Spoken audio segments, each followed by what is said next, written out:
Welcome to Surya's TV good evening news. ఏపీకి గణనీయమైన railway budget ను ఈసారి కేంద్రం ఏర్పాటు చేసిందని విజయవాడ రైల్వే డిఆర్ఎం నరేంద్ర ఏ పటేల్ పేర్కొన్నారు. 2014 it was only 886 crores per year. So it is almost 10 times, and earlier that 886 crore was for the combined Telangana and Andhra. Now it is only for Andhra. Telangana has another budget, so it's almost 15 to 20 times increase in the budgetary allocation over the previous years. So this is indeed a very good news for the state of Andhra Pradesh. In fact, in 2009 to 2014, in the state of Andhra Pradesh, only 70 kilometers of track were laid per year. Now this has been increased. In the last year itself, 246 kilometers of tracks, new tracks were laid. So this is also almost 3 to 4 times increase in growth in track laid. Means the growth in the infrastructure. New rail lines have been laid, 246 kilometers per year.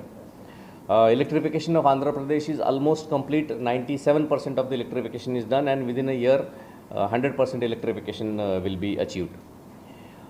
In fact, the budget, in today's budget, it has been announced that the state of Andhra Pradesh will be allocated rupees 68,059 crore. I'll repeat it, rupees 68,059 crores for the railway infrastructure alone. So this is indeed a very, very good news. It's a big amount. Krishna జిల్లాలోని 50 assembly నియోజకవర్గాల నుంచి లక్షలాది మంది party cadre సభకు రానున్నట్లు విజయవాడ పశ్చిమ నియోజకవర్గం MLA అభ్యర్థి ఆసిఫ్ తెలిపారు. కలిసి తోడేళ్లతో యుద్ధం చేయడానికి మేమందరం సిద్ధంగా ఉన్నాం. రేపు 3వ తారీఖు జరగబోయే సభకి భారీగా రాష్ట్ర నలుమూలల నుంచి వచ్చే జనాలు ప్రతి ఒక్కళ్ళు కూడా ఒక సభని విజయవంతం చేసే దిశగా మేమందరం ముందుంటాం. జగనన్నతో పోరాటం చేయడానికి, తోడేళ్లతో పోరాటం చేయడానికి మేము సిద్ధంగా ఉంటామని చెప్పేసి ఈ మీడియా ద్వారా తెలియపరుచుకుంటూ, ఏదైతే చంద్రబాబు నాయుడు మొన్న ఇంటర్వ్యూలో చెప్పాడు, నేను ఒకవేళ మీరు ఓడిపోతే దానికి మీరు ఏంటి సమాధానం అంటే, నేను అన్ని రెడీ అయిపోయి ఉన్నాను, నేను కనుక ఈసారి గెలవకపోతే ఓడిపోతే రాజకీయ సన్యాసం తీసుకుంటాడని చెప్పడం జరిగింది. తప్పకుండా ఆయనకి ఆ కోరికని మేము అందరం కలిసి నెరవేరుస్తామని చెప్పేసి ఈ మీడియా ద్వారా తెలియపరుచుకుంటున్నాను. మరి బహిరంగ సభ ఏలూరులో రేపు జరగబోయే 3వ తారీఖు జరగబోయే బహిరంగ సభకి ప్రతి ఒక్కళ్ళు స్వచ్ఛందంగా వచ్చి మా వైఎస్ఆర్ కాంగ్రెస్ పార్టీ, మా నాయకులు వైఎస్ జగన్మోహన్ రెడ్డి గారికి మద్దతుగా నిలవాలి. కేడర్ మొత్తం రేపు జరగబోయే 3వ తారీఖు నాడు కేడర్ మొత్తం ఏలూరులోనే ఉంటుంది. తప్పకుండా ఈ యొక్క సిద్ధం సభని మేమందరం కలిసి విజయవంతం చేస్తామని చెప్పేసి ఈ మీడియా ద్వారా తెలియపరుచుకుంటాం. ధనికుల కోసం చంద్రబాబు నాయుడు పనిచేస్తే పేదల కోసం జగన్మోహన్ రెడ్డి పనిచేస్తున్నాడని ఎంపీ కేశినేని నాని అన్నారు. రోజు రాష్ట్రం దివాళా తీసిందని, ఈ రాష్ట్రానికి ఒక నెగటివ్ బ్రాండింగ్ చేసిన ఎవరంటే అది కేవలం చంద్రబాబు నాయుడు గారే. పేదవాళ్ల కోసం ఇంత చేస్తుంటే జగన్మోహన్ రెడ్డి గారు దాన్ని నెగటివ్ ప్రోపగండా చేపించి నిధులు అందనీయకుండా రకరకాల కేసులు పెట్టి రకరకాలుగా ఆయన ఇబ్బంది పెట్టినా, మరి ఆయన ఎక్కడి నుంచి ఏ రకంగా డబ్బు తీసుకొచ్చి మీ అందరికీ 2,50,000 కోట్లు ఇచ్చాడంటే నిజంగా ఆయన భగవంతుడి కంటే ఎక్కువ అని నేను భావిస్తున్నా. మీ అందరూ కూడా గుర్తుంచుకోవాలి. అది నేను అనుభవంతో చెప్తున్నా. 10 ఏళ్లు ఎంపీగా ఈ భారతదేశాన్ని చూసిన వ్యక్తిగా, అంతకుముందు వ్యాపారంలో ఈ భారతదేశాన్ని ప్రపంచం చూసిన వ్యక్తిగా నేను 200 దేశాలకు తిరిగా. ఎక్కడ కూడా ఇంత పేద ప్రజలకు సంక్షేమం జరగలా, దాంట్లో ఎటువంటి సందేహం లేదు. పార్లమెంట్ కమిటీలు వెళ్ళారు వివిధ దేశాల్లోకి, అక్కడ కూడా చర్చిస్తూ ఉండేవాళ్ళం. నిజంగా హ్యాట్స్ ఆఫ్ జగన్మోహన్ రెడ్డి గారికి, హ్యాట్స్ ఆఫ్. పేదవాళ్ల మనిషి. అట్లాగే ఇవాళ ఆసరా పథకం చూసాం, 4th ఫేసు దాదాపు 30 కోట్ల చిల్లర ఈస్ట్ నియోజకవర్గం అవినాష్ గారి ద్వారా మీ అందరూ తీసుకుంటున్నారు. అట్లాగే ఇప్పుడు వరకు ఓన్లీ ఈస్ట్ నియోజకవర్గంలో 120 కోట్ల పైన అవినాష్ గారి ద్వారా జగన్మోహన్ రెడ్డి గారు మీ అందరికి ఇచ్చారు. అలాగే విజయవాడలో ఇందాక మేయర్ గారు చెప్పారు 320 కోట్ల చిల్లర. విజయవాడ నగరానికి మాత్రమే 320 కోట్ల చిల్లర కేవలం డ్వాక్రా మహిళలకు ఇచ్చినటువంటి గొప్ప వ్యక్తి ఉన్నారంటే అది జగన్మోహన్ రెడ్డి గారు. కేశినేని నాని వాపును చూసి బలుపు అనుకుంటున్నాడని టీడీపీ నేత బుద్ధ వెంకన్న అన్నారు. వాడికి సమాధానం చెప్పడానికే ఇవాళ ఈ అప్లికేషన్కి మేము ఒక ఊరేగింపుగా రావడం జరిగింది. నిన్న సాయంత్రం మెసేజ్ పెడితే ఇవాళ పొద్దున్న వేలాది మంది జనం వచ్చి క్యాడర్ చూడండి మీరు, అందులో క్యాడరే, ఓన్లీ క్యాడర్, దేనికి సంబంధం లేనటువంటి క్యాడర్. ఈ క్యాడర్ అందరూ కూడా దేనికైనా సిద్ధపడే వాళ్ళు విజయవాడలో. వీడి కేసీఆర్ నాని గారికి చూసి బల్బును చూసి వాపనుకున్నాడు, వాపును చూసి బల్బు అనుకున్నాడు. వాడు పోయాడు, ఒక్కడు కూడా వెళ్ళట్లా, ఒక్కడు కూడా రావట్లా. నేను మీడియా ముందు మాట్లాడే వ్యక్తిని కాదు. అరే టైం వస్తే దేనికన్నా రెడీ అని చెప్పడానికే ఈ అప్లికేషన్ కార్యకర్తల్లో వేయడం జరిగింది, కార్యకర్తలతో పెట్టడం జరిగింది. ఎందుకంటే వైసీపీలో మీడియా పుల్లు ఉన్నాయి, మీడియా ముందు వాగుతారు కుక్కలు, బయటకు వచ్చి ఏం చేయలేదు.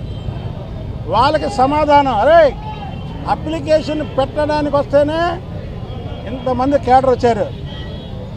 మీరు చంద్రబాబు నాయుడు గారిని కానీ పవన్ కళ్యాణ్ గారిని కానీ ఏదైనా వాగుడు విజయవాడలో వాగితే మీకు బడితో పూజ చేయడానికి ఎంతమంది కంటే ఎక్కువ వస్తారని చెప్పడానికి వాళ్ళ అప్లికేషను ఒక సంకేతం, అంతేగాని ఇది బల ప్రదర్శన కాదు.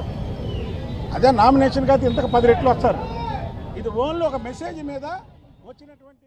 విజయవాడ పార్లమెంట్ సభ్యులు కేశినేని నానిపై టీడీపీ నేత కేశినేని చిన్ని తీవ్ర స్థాయిలో విమర్శలు చేశారు. గత కొద్ది రోజులుగా మన స్థానిక ఎంపీ కొంచెం మతి భ్రమించి ఇష్టం వచ్చినట్టు మాట్లాడుతున్నారు. వారికి ఓటమి భయం పట్టుకుంది. ఆ ఓటమి భయంతో ఆయన ఏం మాట్లాడుతున్నాడో ఆయనకే అర్థం కావట్లేదు. కొంతమంది పిచ్చి కుక్కలని, ఊర కుక్కలని ఇట్లా ఇష్టం వచ్చినట్టు మాట్లాడుతున్నారు. నిజంగా గుర్తుంచుకోనని, కుక్కలకి విశ్వాసమైనా ఉంటుంది, నీకు ఆ మాత్రం విశ్వాసం కూడా లేదు. నిన్నింత వాడిని చేసిన చంద్రబాబు నాయుడు గారి మీద విశ్వాసం లేకుండా ఉన్నావు. వాటికి ఉన్న విశ్వాసత కూడా నీ దగ్గర లేదు. అంతేకాకుండా ఒకటే చెప్తున్నావు, నీకు మతి భ్రమించింది. పక్షులు ఒకే రకం పక్షులన్నీ ఒకే గూటికి చేరినట్టు సైకోలన్నీ ఒక సైకో పార్టీ చెంతకు చేరినాయి. కాబట్టి మీరందరూ ఏమి చేసినా రాష్ట్ర ప్రజలు వాళ్ళ చంద్రబాబు నాయుడు గారిని ముఖ్యమంత్రిని చేయాలని ఎంతో ఆతృతతో ఎదురు చూస్తున్నారు. తప్పకుండా రాష్ట్ర ప్రజలు చంద్రబాబు నాయుడు గారిని 175 నియోజకవర్గాల్లో 165 నియోజకవర్గాల్లో పైగా ఉమ్మడి తెలుగుదేశం జనసేన అభ్యర్థులు గెలవబోతున్నారు. అంతేకాకుండా ఆశ్చర్యకరమైన రీతిలో పులివెందుల్లో కూడా జగన్ ఓడిపోబోతున్నారు. మీరు గుర్తుంచుకోండి, ఇవాళ ప్రజలకే కాదు ఆ పార్టీలో ఉన్న వ్యక్తులకు కూడా అర్థమైపోయింది వైసీపీ ఓడిపోతుందని. అందుకనే ఎవరికారు వేరే దారులు ఎదుర్కొంటుంటే నీకు మతి భ్రమించి నువ్వు నీ పక్షులు నీ రకమైన పక్షులైన అందరూ ఒకే గూటికి చేరారు కాబట్టి నువ్వు ఇష్టం వచ్చినట్టు మాట్లాడుతున్నావు. నువ్వు గుర్తుంచుకో, నువ్వు 3 లక్షలతో ఓడిపోతున్నావు. అందరికన్నా నీకే ముందు తెలుసు. నువ్వు అనుకున్నది నీ ద్వారా మళ్ళీ నువ్వు ఎదురుగా ఇది చేయటం నీకు అలవాటు. పోయినసారి పీఆర్పీలో కూడా చేశావు. నువ్వు ప్రజలు మా తెలుగుదేశం పక్షాన ఉన్నారు, ఘన విజయం సాధించబోతున్నారు. 7 నియోజకవర్గాల్లో ఇవాళ ప్రజలు తెలుగుదేశాన్ని జనసేన అభ్యర్థుల్ని ఎన్టీఆర్ జిల్లాలో గెలిపించబోతున్నారు. నీకు ప్రజాకోటలో తప్పక శాస్తి జరుగుతుంది. ఇక జీవితంలో ప్రజా జీవితంలో నువ్వు మిగలవని గట్టిగా హెచ్చరిస్తున్నాను. విజయవాడ లబ్బిపేటలో కలవజ్ర గ్రౌండ్స్ లో గురువారం 4వ విడత వైఎస్ఆర్ ఆసరా కార్యక్రమం జరిగింది.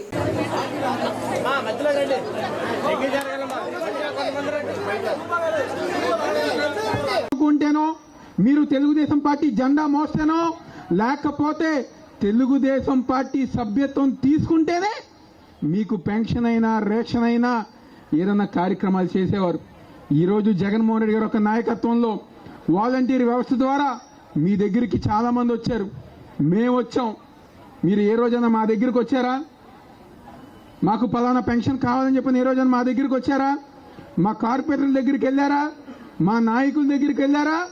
లేకపోతే అర్హత వచ్చిన వెంటనే వాలంటీరే మీ ఇంటికి వచ్చి సంక్షేమ పథకాలు అందించారనే విషయం దయచేసి మీరు అందరిగా గుర్తుపెట్టుకోండి. ఏ రోజన్నా ఒకరి దగ్గరికి వెళ్ళి మేము తిరిగా మీ ఇంటింటికి వచ్చాం. ప్రతి కార్యక్రమం జగన్మోహన్ రెడ్డి గారు అక్కడ బటన్ నొక్కుతున్నారు, నేరుగా మీ బ్యాంక్ అకౌంట్కి. ఈరోజు తూర్పు నియోజకవర్గంలో కొండ ప్రాంతం ఉంది. పెన్షన్ 1వ తారీఖు వస్తుందో, 2వ తారీఖు వస్తుందో, 5వ తారీఖు వస్తుందో, 10వ తారీఖు వస్తుందో తెలియదు. ముసలి వాళ్ళు, పెద్దవాళ్ళు, వికలాంగులు రోజు కొండకు దిగి కిందకు వచ్చేవారు.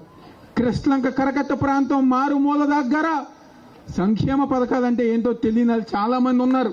ఈరోజు వాళ్ళకి ఇంటి దగ్గరికే పెన్షన్ అయినా రేషన్ అయినా సంక్షేమ పథకాలు అందించే ప్రభుత్వం ఈరోజు జగన్మోహన్ రెడ్డి గారి ప్రభుత్వం అని చెప్పి సందర్భంగా చెప్తున్నా. ఏదైనా అబద్ధం చెప్పామో మేము? పెన్షన్ మన ఇంటికి వస్తుందా?